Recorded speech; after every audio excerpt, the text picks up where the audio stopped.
Kaninang hapon po, merong lumabas na text message di umano si President Bongbong Marcos at meron daw kaibigan si Katunying na nagpadala sa kanya. Sabi po sa text message na di umano galing kay President Bongbong Marcos, "In the larger scheme of things, Sara is unimportant. So please do not file impeachment complaints. It will only distract us from the real work of governance, which is to improve the lot of all Filipinos." Ngayon, ang parang pinag-uusapan ngayon dito, totoo kaya na nag-text si President Bongbong Marcos ng ganito? Dahil ang pagdududa ng iba, hindi naman po magsasalita si President Bongbong ng "Sara is unimportant." Dahil hindi po ganun ka-harsh magsalita si President Bongbong Marcos. Hinanap ko po kung merong video kasi usually, pag meron pong quote card galing kay President Bongbong Marcos, ay may kasamang video yan. At ang sabi pa dito, "Please do not file impeachment complaints."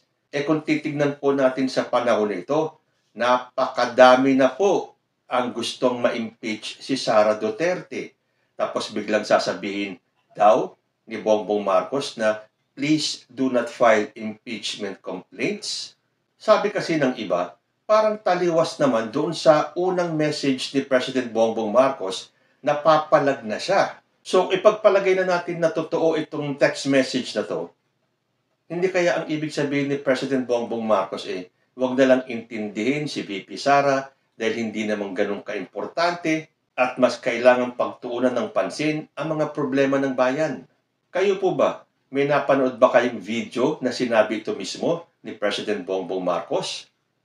Para maintindihan po natin mabuti, isi-share ko po sa inyo yung video ni Attorney Claire Castro. Dahil sa kanyang paliwanag, may matututunan tayo. Let's watch this.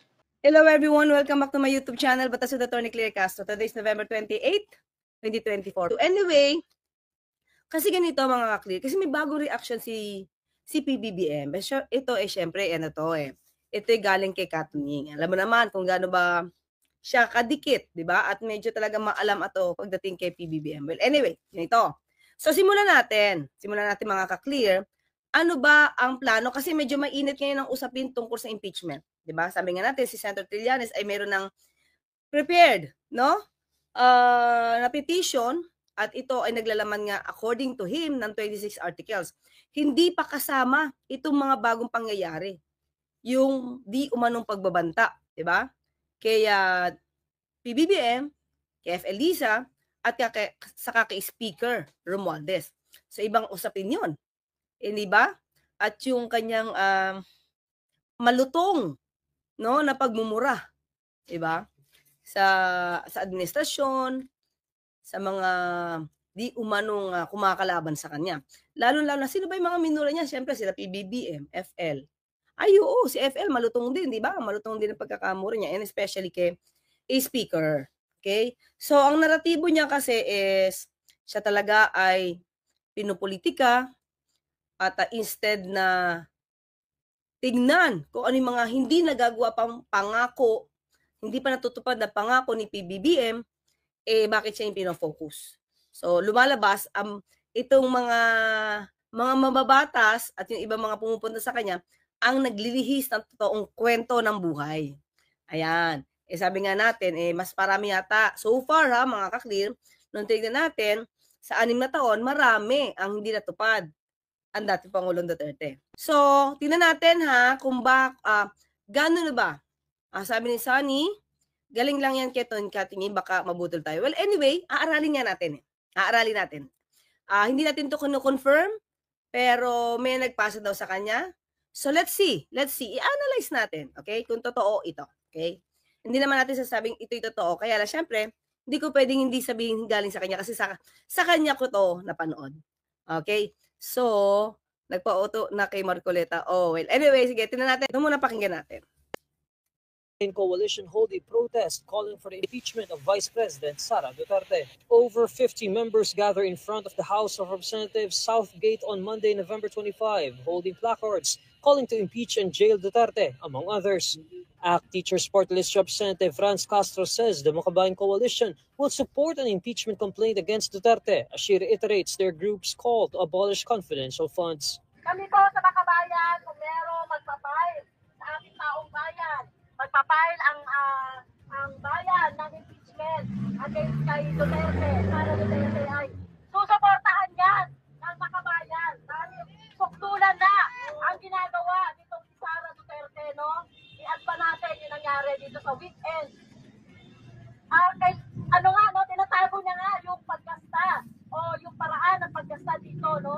At meron pa siyang kapal ng mukha, no? Na magbanta sa mga opisyal ng gobyerno.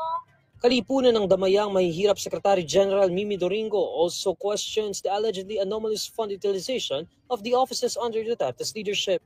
Pero isa lang ang kailangang lumitaw para matapos itong palabas ni Duterte, ni Sara, na nagkukunwaring bida.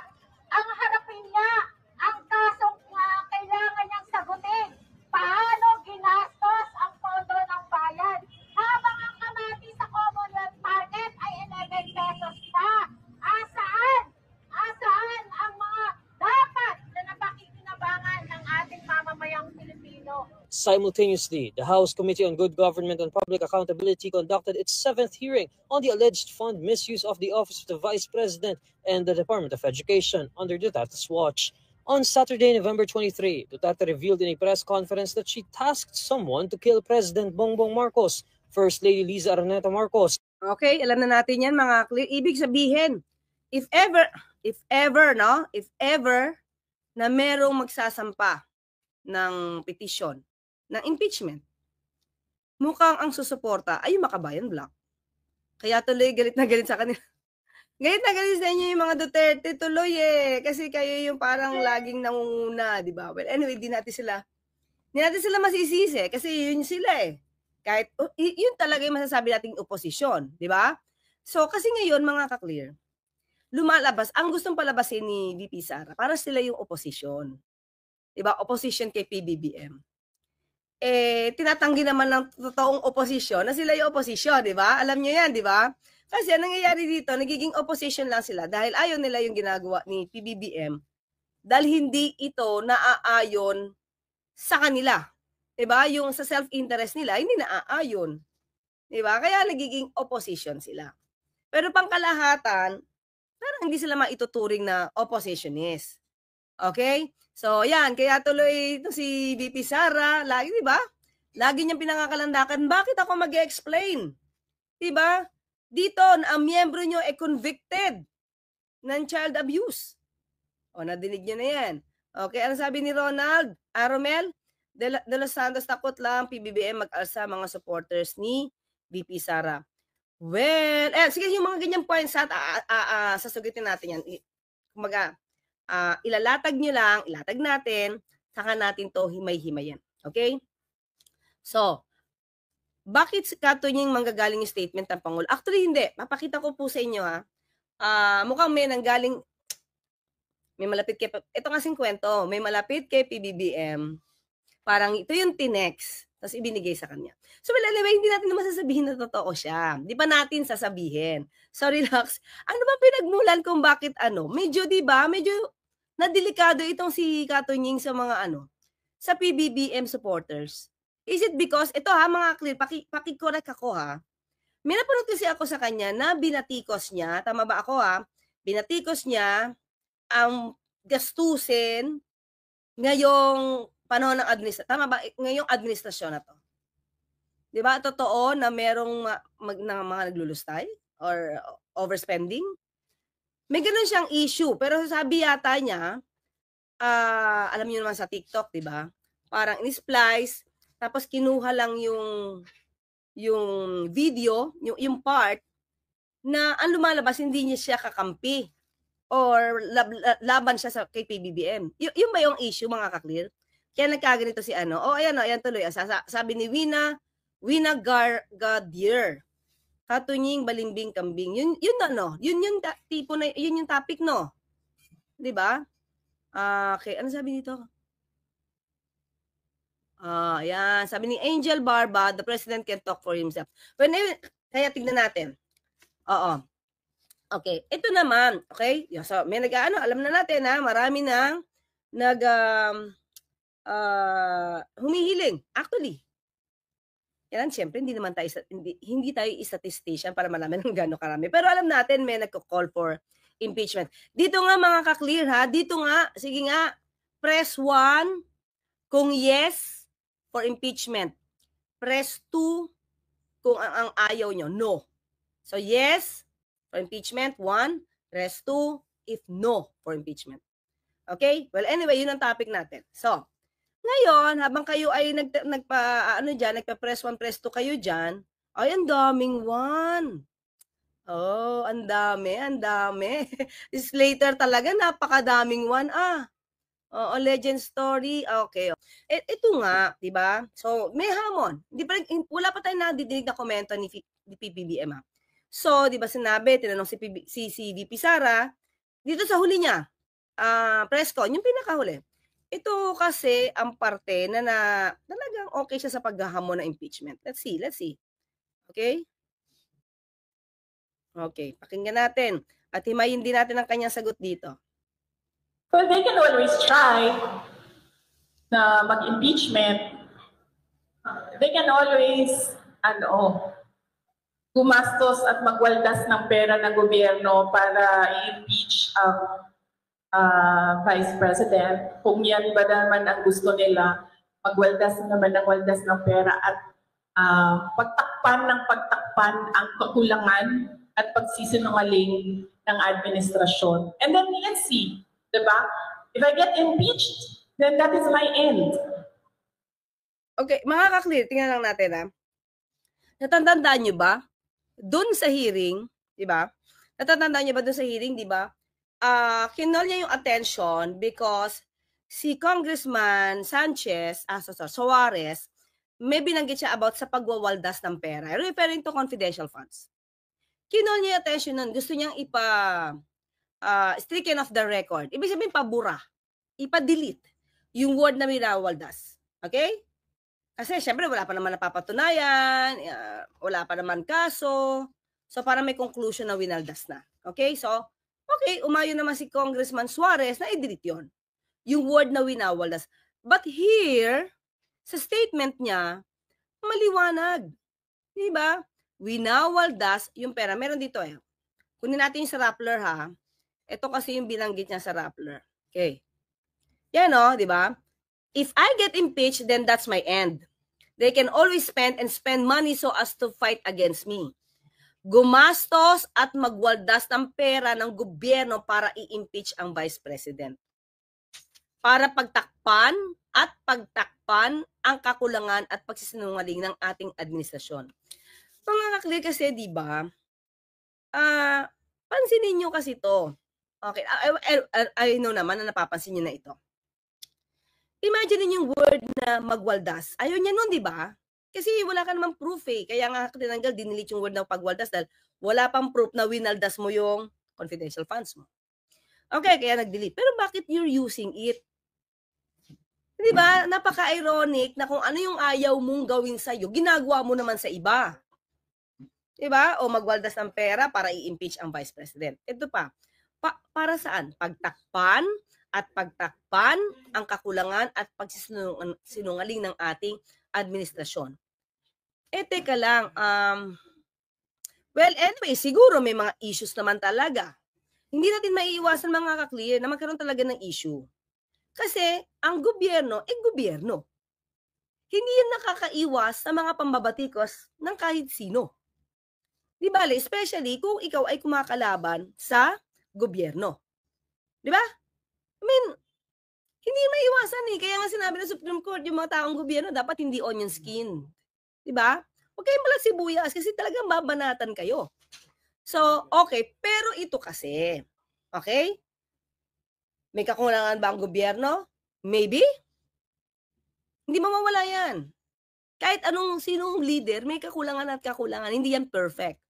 May pagsisinungaling? Di ko pa alam. Diba? Di ko pa alam. Kailangan yan i-prove. Kakulangan, admitted yan, meron talaga. Pagsisinungaling, wala pa tayong alam. Okay? Pero, paano yung confidential funds mo, VP Sara? Huwag mo munang ilihis. Kasi ang pinaka-main issue dito, confidential funds mo. Di ba? Naituro ka na nga. Yun na yung mga kayubi. Nandun na sa may, malapit na sa finish line, konti na lang. Actually, patouch na eh. Patouch na doon sa, yung parang, ano yung ribbon pang finish line? Patouch na doon. Nakatouch na, hindi pa lang na, alam mo, di ba pagtatakbo ka, tapos panalo ka ganon. Yay, panalo ka. Yung ribbon, mapuputol, di ba? So, nandun na siya, hindi pa lang napuputol. That's my analysis. Ewan ko sa iba. Analysis ko is nandun na, di pa lang napuputol yung ribbon. Pero na-touch na. Why? Itong akin. Kasi, tinuro na siya. Wala pa, nagtuturo sa kanya, maliban kay Ma'am Gina Acosta. Si Edward Fajarda, iniisip ko kung naituro ba niya si VP Sara. Naituro niya, kasi sabi niya, diretso niyang binigay kay Nolasco at nag-recommend, nagturo, na ibigay ang pera is La Chica, ni-refer si Colonel Nolasco. Hindi ko ma-recall kung sinabi niya ba na si VP nag-utos. Niisip ko pa yon. Pero very clear sa akin, si Ma'am Gina Acosta, ilang beses siyang tinuro. Diba? Tinuro siya na nag-utos ibigay yung pera na 125 million kay La Chica. Diba? At nakita natin na itong dalawang to at iba pa nasampahan ng direct assault. Sinampahan ng kaso. Direct assault. Ibig sabihin ganun sila ka-close. Kasi si La Chica pa yung nagtulak eh. Kay Doc kay Doc PNP kay Doc Police Villamor. Diba? In defense of VP Sara. So, bakit doon mo ipabibigay, VP Sara, sa tao mo? Diba? 125 million yun. Diba? Ito lang analysis ko. Okay, konting-konti lang ito mga kapatid para naisip natin. Kung wala kang alam, VP Sara, diba? Wala eh. Tinuturo mo si SDO patungkol do sa resibo. Actually, hindi mo pa tinuro si La Chica eh. Never. You never mentioned La Chica. You only mentioned SDO. Si Gina Acosta ang tinuro mo para sa mga kakatawang resibo. Diba kung ikaw ay totoo sa sinasabi mo, sinabi naman ni Gina na binigay mo yung pera kay La Chica, never mo minention si La Chica sa iyong mga interview. Why? Diba? Saka kung wala kayong kaalaman lahat dyan sa OVP, wala kayong alam eh. Lahat kayo wala. Sabi ni Gina Acosta, ikaw SDO, wala akong alam, kasi hindi ko expertise yun, hindi to linya ng pinag-aralan ko. So, hindi ka expert. Hindi rin expert si Solayka, hindi rin expert si Limwell, hindi rin nakialam doon si Yusik Mempin at taga PMAer siya eh, yung Mempin. Hindi rin nakialam yung Attorney Sanchez, hindi rin nakialam si Attorney Powa, wala silang alam lahat. Then, wala kayong alam lahat dyan. Pati si VP Sara sinabi niya, wala siyang alam dalang resibo. Kay SDO lang ang may alam. Wala siyang alam. Why get? Why ask? Why request for millions of pesos? Diba? For, as confidential funds, when in fact, wala pala kayong alam gamitin ito. Kasi, binigyan nyo lang sa isang tao, pak! 125 million. So, wala kayo alam. Hindi nyo alam kung saan niya dinala. Daw. Diba? Sasabihin ko daw. Bakit? Amo niya si VP Sara eh. Si VP Sara nag-utos na doon mo ibigay eh. So, gaano siya ka-trusted? VP Sara para doon ibigay lahat yung 125. So, di ba kung wala kayong kaalam-alam dyan, huwag kayong mag-pretend na marunong kayong mag-red tag sa OVP. Huwag kayong mag-pretend na marunong kayo sa national security. Kasi lumalabas dito, eng-eng kayo. Or, may tinatago kayo at ibibigyan nyo na sa isang tao yung 125 million. Diba? So, dapat hindi kayo nag-request kasi wala pala kayong alam lahat yan. Well, anyway. So, yon. So, okay, tuloy tayo ha. Tuloy tayo mga ka-clears sa sinabi ni VP Sara. At saka tayo pupunta to sa di umanong reaksyon ni PBBM. That we have reached the point of no return. And it is clear, ma'am, na parang they are really going after me. At gusto talaga nila akong tanggalin sa posisyon. And totoo talaga yung mga sinasabi ko na threats sa akin. Bago pa man nangyari yung kaguluhan sa House of Representatives noong nakaraang Friday, documented lahat ng threats sa akin, sa Office of the Vice President personnel, and even sa aking family. Mga clear, ito lang naman sa akin, di ba? Pag documented, di ba dapat nakareport ito sa PNP, sa NBI, sa CIDG, sa lahat ng law enforcement agencies na pwede. Di ba? AFP. So sabi niya, well documented naman, di ba mga ka-clear? Well documented. So, I think, ang pwede niya ipalabas dito, let's say may reklamo siya, naka-blatter ba to? Kasi kung naka-blatter to, mga clear, mahirap magtanggal magpilas sa blatter, sa logbook ng mga PNP. Bakit? May number yun At pag may singit-singit doon, makikita nyo. Okay? So, naka-blatter ba to? May affidavit ka ba notarized, ibinigay sa PNP? May reklamo ka ba? May complaint ka ba?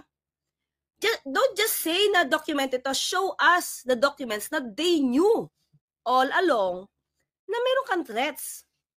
Di ba mga ka-clear, tandaan natin, may sinabi siyang threats, di ba? Kasi daw, meron yata sa kanya nagkomento, nagbigay ng message na be careful. Di ba? Kaya nga sabi ko, mahirap magsabi ng ingat kayo Baka sabihin, nagtatreten tayo. Tapos meron siya sinabi, binanggit sa kanya yung Romanov. Tinignan natin kahapon yung Romanov family tungkol sa namasakit na family. So with this, binanggit lang sa kanya, alam mo ba yung Romanov family? Feeling niya na threaten na siya. Tapos sinabi lang, be careful, feeling niya na threaten na siya. So yun ba yung pumapasok sa utak ni VP Sara? Yun ba yung pumapasok sa utak mo pag natathreaten ka? Hindi, napaka-general nun. So give us the documents, show to us, then we will discuss. Kung totoong meron kang threats. Diba? So now, kung tutuusin mga ka-clear, kung gumagawa man ng grounds for impeachment, hindi naman tayo, hindi ibang tao, hindi yung concern na citizen. Sa kanya nanggagaling kasi yung ibang mga grounds. Maano ba namang, i-threaten mo ang Pangulo, diba? Asawa niya, si Speaker, hindi naman Kongreso gumawa ng issue na yun, it's you. Diba? Yung paggastos ng 125 million pesos in 11 days or lesser. Di naman din Kongreso ang gumawa ng issue na yun. Sa'yo galing yun. So lahat lang ng kino-question sa'yo galing. Unlike mga kaklira, kung i-compare natin to, kung paano ba nagkaroon ng political persecution kay Senator Leila de Lima, yun, lumalabas gawang kwento, di ba? Ito, sa kanya, hindi Siya yung gumawa ng sarili niyang kwento. Kaya kung mai-impeach man siya, tingin ko, siya may gawa. Siya, hindi to fishing expedition Fishing for the evidence na nangyayari sa hearing, hindi Kasi nanggaling sa kanya yung mga ibang ebidensya niya. Okay? Pero wag niyo munang husgahan si Katunying, although alam ko baka masama yung mga loob ninyo. Kasi baka na-taken out of context siya. Pero ang paniwala niya talaga, sa nadinig ko, is may mga sobrang paggastos ngayong administrasyon na to. But not referring to PBBM. Diba? Not referring to PBBM. Kaya lang syempre administrasyon to ni PBBM, nasagasaan talaga siya. Okay, mga kakris. Tingnan lang natin okay? Okay, tingnan natin. Syempre hindi tayo, wala tayong personal knowledge kung galing talaga to kay PBBM. Okay? Okay. So, tama naman. Sige, wag muna tayo doon sa Sara is unimportant. Okay? Hindi ko alam kung words niya ito parang hindi siya masyadong known para magsalita ng mga ganito. Pero, siguro ganun na yung tingin nila ngayon. So, tayo, tingnan lang natin kung yung word na Sara is unimportant. Kasi, pag sinabi mong unimportant, medyo mabigat na rin yan, mga ka-clear, ha? Hindi siya ad hominem, definitely, but, ibig sabihin, hindi na siya, Sara doesn't matter anymore. Ayan, sinabi nga ni PBBM, napapalag na siya. Yeah, totoo yan. Jorge Edelin. At hindi niya hahayaan na bumagsak ang Pilipinas nang dahil sa kalokohan ng ilan. At hindi sila siseryosohin ng kahit sino pag di niya pinanagot si Sara. At hindi sila siseryosohin ng kahit sino pag di niya pinanagot si Sara. Yeah, okay? So ito isip natin. Okay? Salita ba ni PBBM yung salitang Sara is unimportant? Can be. Hindi naman siya ganun ka-harsh. Pero iba na yung turing sa kanya ni PBBM. Kung words niya to, ha? Hindi na siya importante. Okay? Hindi siya importante. So, sa lahat ng bagay to, malamang. Hindi siya importante sa gobyerno, VP ka. Pero, ang dating siguro, mga ka-clear is, huwag na natin siyang pansinin. Diba? Yung panggugulo niya, ito yung mga ka-clear. Ito, pwede, ha? Kasi yung panggugulo niya, dapat hindi na pinapansin kasi lumalaki. Napag-uusapan siya eh. Diba? Napag-uusapan siya. So habang pinag-uusapan siya, mas lalo lumalaki ang ulo.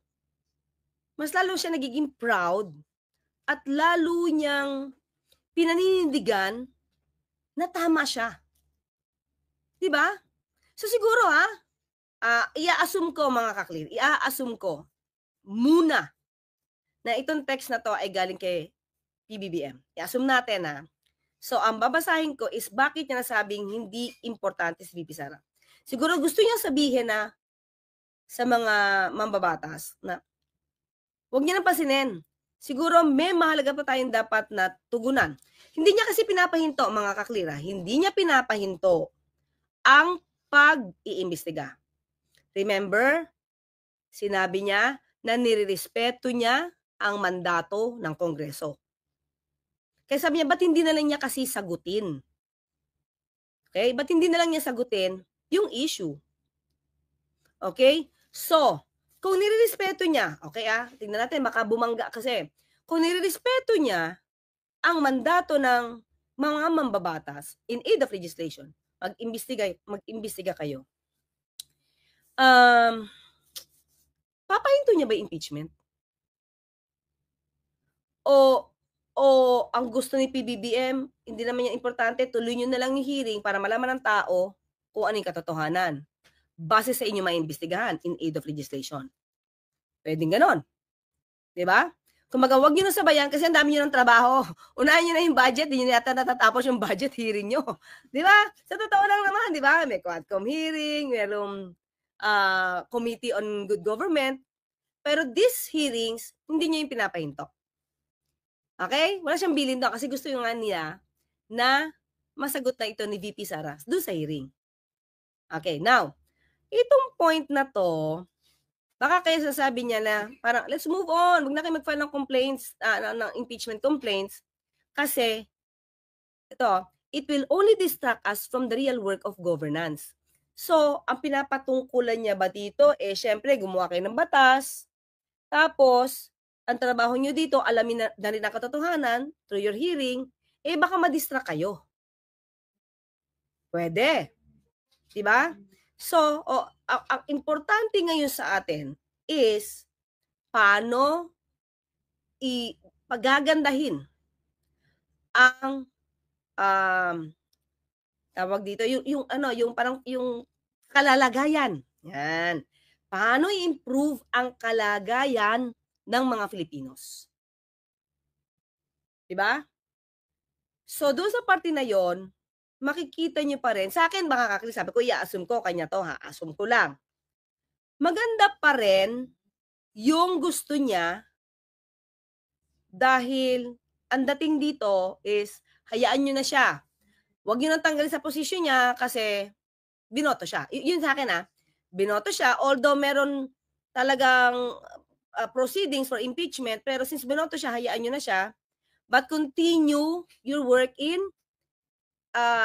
investigating in aid of legislation. Ano sabi ni Imelda? Imelda, I think Attorney Claire fake yan kasi pwede naman magsalita mismo si PBBM. No need na mag-message pa siya. Baka lang. Baka naman kasi, okay, ganito yan eh. Isipin natin kung sasabihin niya yan, kasi ito lumalabas, isipin natin. Ito lumalabas, ayaw ipaalam ni PBBM na ito yung wish niya. Dating kay Katunying ang wish niya is wag na kayo mag-file ng impeachment. Kasi, kung ipangangalandakan pa niya, ito lang sa akin So lumabas ito, kaya lang lihim, ba't lumabas kay Tunying? Ba't mo nilabas ka Tunying kung lihim to? Okay, assume lang natin. Okay. Ito yung isip ko. Baka ayaw niyang sa kanya manggaling ng diretso through an speaking engagement or ambush interview. Baka kasi sabihin ng iba na mumulitika siya. Bait-baitan lang yan eh. Pero kung tutuusin, siya naman talaga ang nagpipilit na ma-impeach si VP Sara. Alam niyo yung isip ng tao na hindi naman yan totoo eh. Talaga man ikaw nag-uutos. Lahat nga ng lahat nga ng sinasabi ni VP Sara, tinutumbok niya si PBBM. Lahat kagagawa ni PBBM. Lahat kagagawa nila FL. So pag nagsalita si PBBM sa isang speaking engagement, sasabihin niyan na please, lawmakers or members of the Congress, do not file any complaints for impeachment. Sasabihin, loko lang yan kasi ayaw niya lang masabi na pinipin daw nila si VP Sara. Pwedeng ganon. Kaya ang nangyari, tinext na lang niya.